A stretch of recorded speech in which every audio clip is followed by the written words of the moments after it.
വിവാഹം കഴിഞ്ഞ് വർഷങ്ങളേറെയായെങ്കിലും ഷഹന എന്ന സഹോദരിക്ക് ഒരു കുഞ്ഞിനെ ജന്മം നൽകാൻ ഭാഗ്യമുണ്ടായിരുന്നില്ല. അവൾ ഒരുപാട് ആഗ്രഹിച്ചിരുന്നു ഒരു ഉമ്മയാകാൻ, ഒരു മാതാവാകാൻ. എന്നാൽ ഈ കഴിഞ്ഞ നോമ്പിൻ്റെ 6-ാമത്തെ ദിവസം 33-ാമത്തെ വയസ്സിൽ ആ സഹോദരി ഈ ലോകത്തോട് വിട പറഞ്ഞു. അവളുടെ ഏറ്റവും വലിയ ആഗ്രഹമായിരുന്നു മദീന പള്ളിയിൽ ഖബറടക്കണമെന്നുള്ളത്. അവിടെയാണ് ആ സഹോദരിയെ ഖബറടക്കിയത്.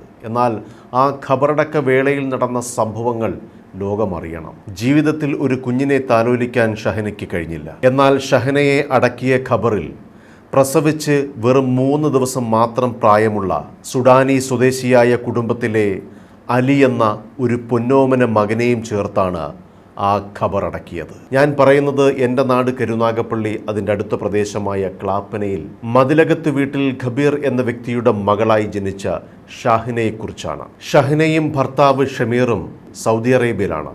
ഇപ്പോൾ മദീനയിലാണ് ഷമീറിൻ്റെ ജോലി. പരസ്പരം സ്നേഹിച്ച് കരുതലായി തണലായി അവരുടെ ജീവിതം സന്തോഷപൂർവ്വം മുന്നോട്ട് പോയെങ്കിലും ഒരു കുഞ്ഞില്ല എന്ന വേദന അവരിലുണ്ടായിരുന്നു. പ്രത്യേകിച്ച് ഷഹനയ്ക്ക്. മദീന പള്ളിയിൽ മിക്കപ്പോഴും അവർ പോകും. അവരുടെ മനസ്സ് നിറയെ ഈ പ്രാർത്ഥന മാത്രമായിരുന്നു. അങ്ങനെ ഷഹന മരിക്കുന്നതിൻ്റെ തലേ ദിവസവും മദീന പള്ളിയിൽ അവർ രണ്ടുപേരും പോയി. അവിടെ ചെന്നപ്പോൾ പതിവില്ലാതെ ഷഹന ഷമീറിനോട് പറയുകയുണ്ടായി, ഞാൻ മരിക്കുകയാണെങ്കിൽ എന്നെ ഇവിടെ തന്നെ ഖബറടക്കണമെന്ന്. അത് കേട്ട ഷമീറിൻ്റെ മറുപടി, ഞാനാണ് ആദ്യം മരിക്കുന്നതെങ്കിൽ എന്നെയും ഇവിടെ തന്നെ ഖബറടക്കണം. രണ്ടുപേരും പ്രാർത്ഥന കഴിഞ്ഞ് സന്തോഷപൂർവ്വം റൂമിലേക്ക് മടങ്ങി. എന്നാൽ പിറ്റേ ദിവസം പ്രമേഹത്തിൻ്റെ ബുദ്ധിമുട്ടുകൾ സാരമായി ബാധിച്ചിരുന്ന ഷഹന പെട്ടെന്ന് മരണമടയുകയായിരുന്നു.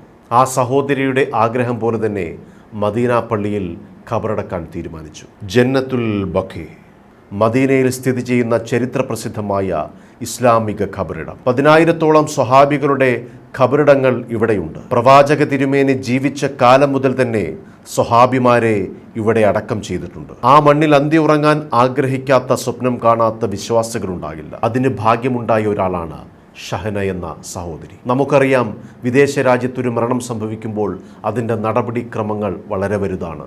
ചിലപ്പോൾ ദിവസങ്ങൾ നീണ്ടുപോകും. എന്നാൽ വളരെ പെട്ടെന്ന് ആ നടപടിക്രമങ്ങൾ പൂർത്തീകരിച്ചു.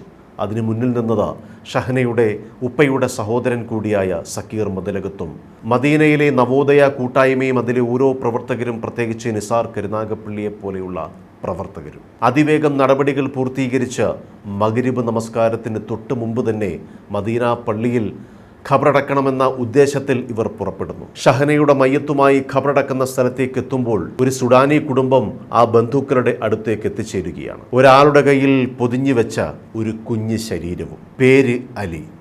ജനിച്ചിട്ട് 3 ദിവസം മാത്രം. ആ പിഞ്ചോമനയുടെ ശരീരവുമായി ആ പിതാവ് ഓടിയെടുക്കുന്നത് ഈ സഹോദരിക്കൊപ്പം ആ കുഞ്ഞിനെ കൂടി അടക്കുമോ എന്ന് ചോദിക്കാൻ വേണ്ടിയാണ്.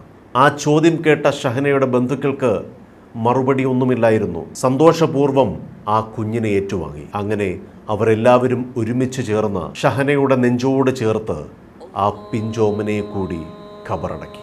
നാം ഓരോരുത്തരും ആലോചിക്കണം, ഭൂമിയുടെ 2 ദിക്കിൽ കടലുകളോളം ദൂരത്ത് 2 രാജ്യങ്ങളിൽ ജനിച്ചവർ, ഒരാൾ മാതാവാകാൻ ആഗ്രഹിച്ച സഹോദരിയും മറ്റൊരു ജീവൻ മാതാവിൻ്റെ ചൂട് വിട്ടുമാറാതെ നാഥന്റെ വിളിക്കുത്തരം നൽകിയ പൊന്നോമനയും. എന്നാൽ ഖബറിൽ ആ 2 ജീവനുകളുടെയും ആഗ്രഹങ്ങൾ പോലെ മാതാവിൻ്റെ നെഞ്ചിലെ തണുപ്പേറ്റുറങ്ങാൻ ആ കുഞ്ഞിനും, കൊതി തീരുവോളം പൊന്നോമനയെ നെഞ്ചിലുറക്കാൻ ആ സഹോദരിക്കും വിധി കൂട്ടിയിരിക്കുന്നു. അതും പ്രവാചകൻ അന്തിയുറങ്ങുന്ന പുണ്യഭൂമിക്കരികിൽ, പരിശുദ്ധമായ ഈ റംലാൻ മാസത്തിൽ. ഇതായിരിക്കും സൃഷ്ടാവിൻ്റെ തീരുമാനം. ഒരുപക്ഷെ സുഡാനിലെ ആ പൊന്നോമന മകൻ ജനിച്ചതും മലയാളിയായ ഷഹന എന്ന സഹോദരി മരിച്ചതും സർവശക്തൻ്റെ നിശ്ചയപ്രകാരം ഒരു സമയത്തായിരിക്കാം. ലക്ഷക്കണക്കിന് വിശ്വാസികളുടെ പ്രാർത്ഥനകളോടെ സ്വന്തം ഉദരത്തിൽ ജനിച്ചതല്ലെങ്കിലും